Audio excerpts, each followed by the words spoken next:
This morning in my skincare routine, I have been using, as you guys know, the PCA Skin Pigment Gel, and I recall that I've been getting some questions from you all.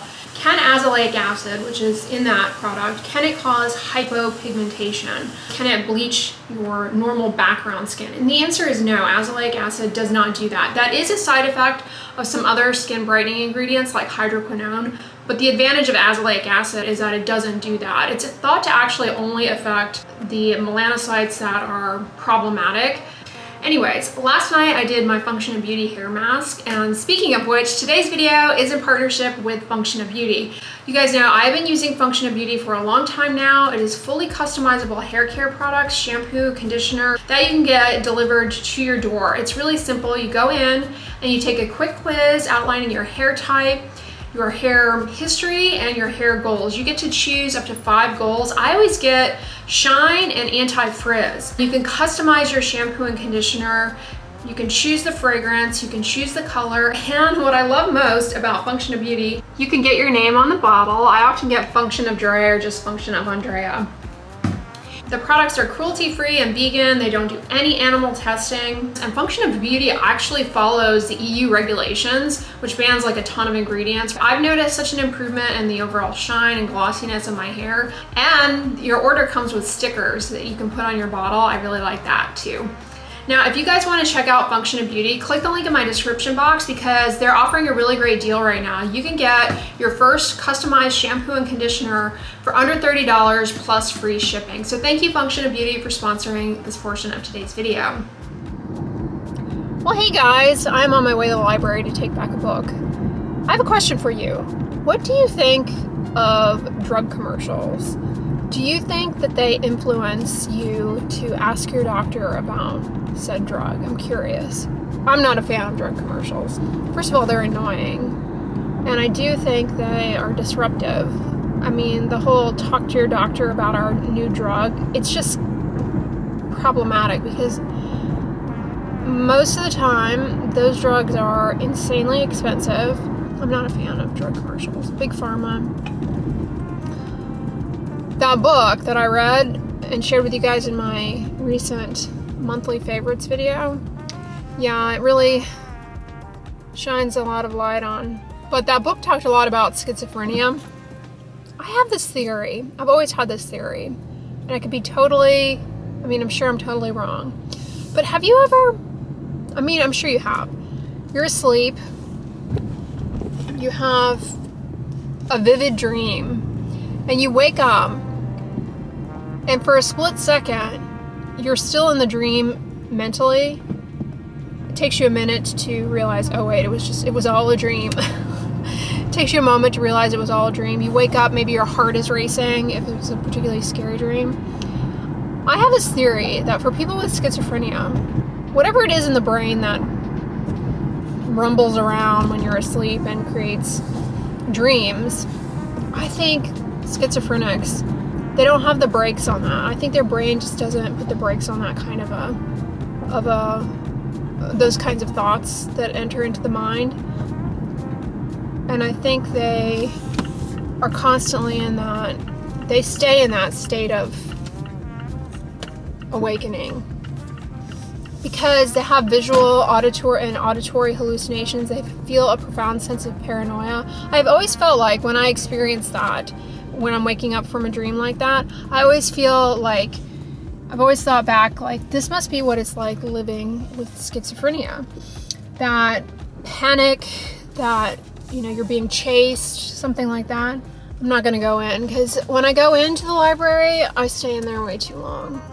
Who am I kidding? Let me go in. I'm over here perusing in the nonfiction, and this caught my eye. Half empty. It says, warning, no inspirational life lessons will be found in these pages. Author, don't get too comfortable. I love satire. Maybe I'll have to get that.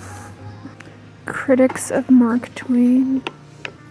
Connecticut Yankee and King Arthur's Court. That's a good one. I should reread that. I don't know what this thing is lately with me. I've been really into nonfiction. I never was much for reading nonfiction, but lately I've just kind of been drawn to it. I don't know. It's important to keep your brain in shape. We talk about working out. good for your cardiovascular health and everything, but you kind of need to work out your brain. I feel like it's pretty easy for certain things to atrophy. Rick Steves, he's good travel guide. Always gives good information.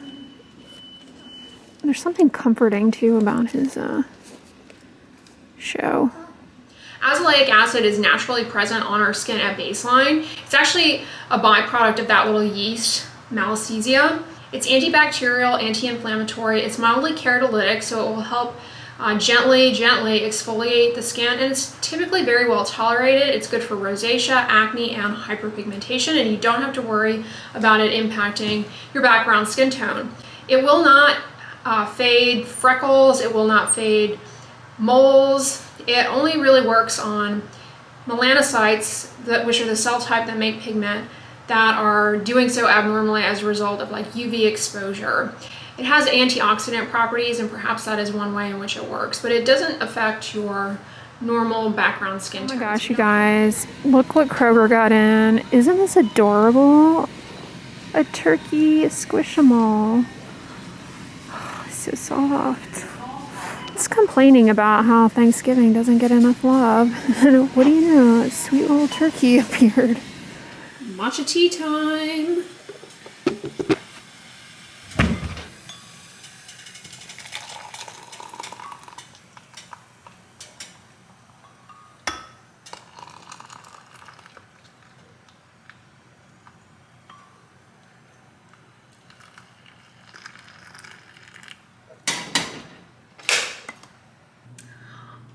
All right, I'm back from running errands and I just went for a little run, but I have been so happy with the status of this nail polish. It's been on for a week now, and the little chips you see are after 1 week.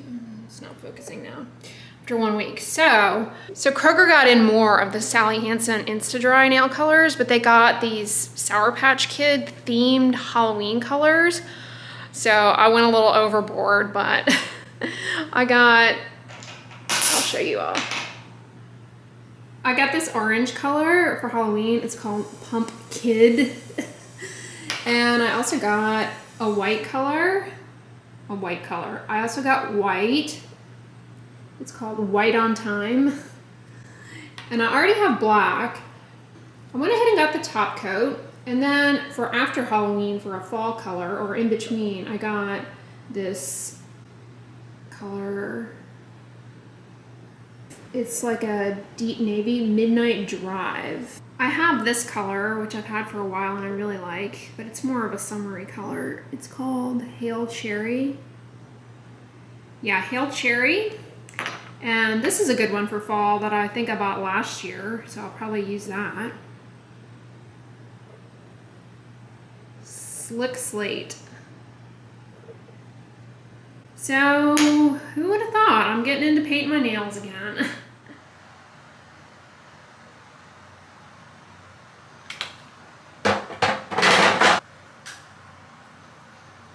Well, hey guys, I just got out of the shower. I'm putting some of this Problem Dry skin cream on my elbows here. I've been trying to be better about putting moisturizing on my elbows and knees. Anyways, I just got out of the shower, obviously, and in the car I was touching on that book that I read about, it's called The Anatomy of an Epidemic, about the interesting history behind psychopharmacology, if you will.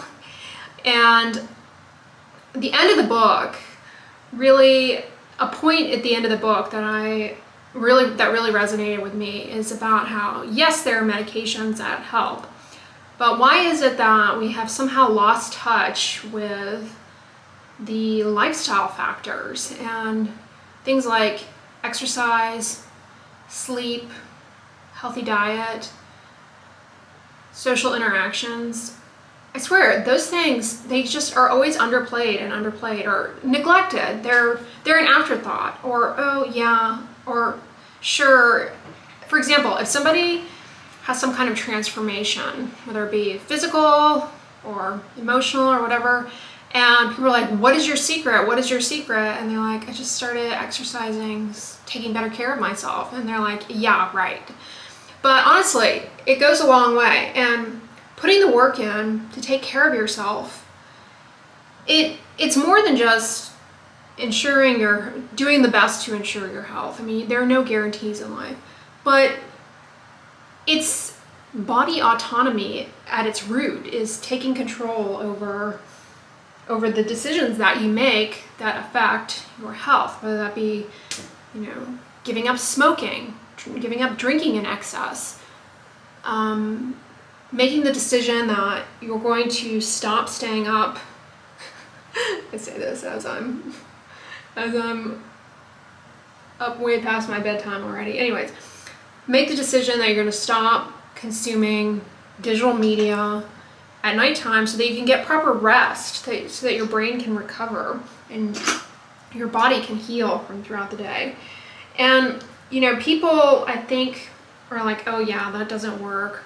Maybe some people are intimidated or insecure about putting in the work. They view it as this massive undertaking, these lifestyle factors that at the end of the day aren't going to do anything or have a negligible impact. And that's the wrong way to look at it. You can make very, very small, sustainable changes that you would be surprised to start building on these other things. Like, some people are heavy soda drinkers. They drink like tons and tons of soda. They can't imagine not drinking it. But making a commitment to stop drinking 3 sodas a day, instead you're going to drink 2 sodas a day. Well, that's going to improve your energy level. You're going to start moving more. You're going to have more energy. You're going to sleep better. Your mood is going to be improved because you're not going to be subsisting off sugar. And your appetite is going to improve. You're going to have an appetite that was previously suppressed by nothing but empty calories and sugar. You're going to maybe eat something better for you that's going to help the health of your body, your immune system, and recovery. So medications help many things and are in many cases essential for control of disease. But in conjunction with lifestyle factors, you can get yourself in many cases to a point where you do not have to become dependent on medications. People can make decisions about how they about how they live their life. They can make changes that are the tipping point to withdraw medications and to no longer have to take medications chronically. And it's small changes. People view it as like this massive undertaking, but seriously, a small change can have a ripple effect. It's the lifestyle factors of exercise, getting good sleep, making the best choices that you can with what is available to you as far as food, trying to get in your fruits and vegetables, not subsisting off of packaged junk. That is making us sick. We have our genetics, which you can't change, and we have, there are certain circumstances that are very difficult, but even if you are in a very difficult circumstance, there is something that you can get control over. I guarantee you there is something that you can take control over, and it really will lift you up to do that in a way that can change your life. Anyways, guys, I'm gonna wrap up the vlog here so I can actually do as I say and try and go to sleep. But I hope you all enjoyed this vlog. Don't forget to check out Function of Beauty. Thank you for sponsoring today's video. And if you liked it, give it a thumbs up, share with your friends, and as always, don't forget, sunscreen and subscribe. I'll talk to you guys tomorrow. Bye.